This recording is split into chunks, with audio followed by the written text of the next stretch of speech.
Hi, I'm John Pacino, and I'm going to be reading from the Jesus Storybook Bible, the story called God's Wonderful Surprise. It's the resurrection story from Matthew 28, Mark 16, Luke 24, and John 20. Jesus' friends were sad. They would never see their best friend again. How could this happen? Wasn't Jesus the rescuer? The king God had promised? It wasn't supposed to end like this. Yes, but whoever said anything about the end? Just before sunrise, on the third day, God sent an earthquake and an angel from heaven. When the guards saw the angel, they fell down with fright. The angel rolled the huge stone away and sat on top of it and waited. At the first glimmer of dawn, Mary Magdalene and other women headed to the tomb to wash Jesus' body. The early morning sun slanted through the ancient olive trees, drops of dew glittering on leaves and grasses, little tears everywhere. The friends walked quietly along the hilly path, through the olive groves, until they reached the tomb, and immediately noticed something odd. It was wide open.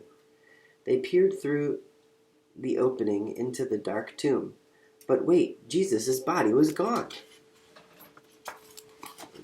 That's them going through the tomb. Go to the next page.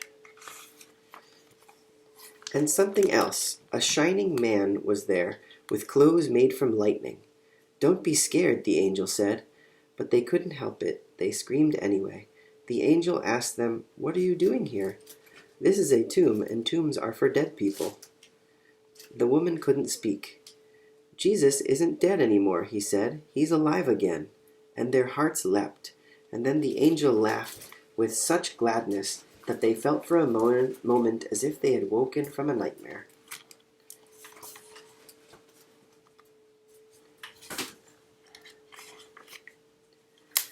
The other women rushed home, but Mary stayed behind. How could it be true? Jesus was definitely dead. How could he be alive? Just then Mary heard someone else in the garden. Perhaps it's the gardener, she thought. He'll know where Jesus' body is. "I don't know where Jesus is," Mary said urgently. "I can't find him."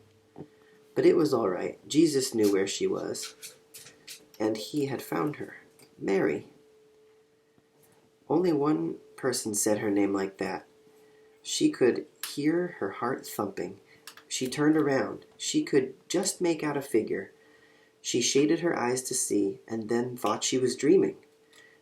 But she wasn't dreaming. She was seeing Jesus! Mary fell to the ground.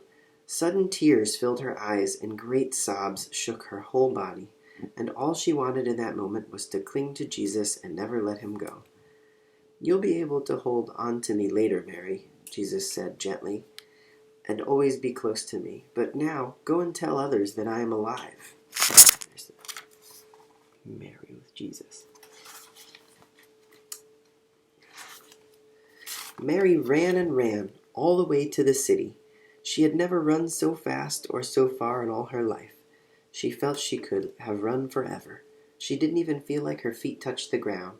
The sun seemed to be dancing and gleaming and bounding across the sky, racing with her and shining brighter than she could ever remember in the clear, fresh air.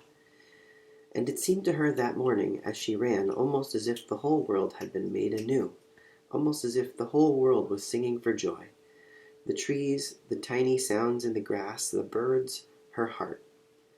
Was God really making everything sad come untrue? Was he making even death come untrue? She couldn't wait to tell Jesus' friends. "They won't believe it," she laughed. She was right, of course.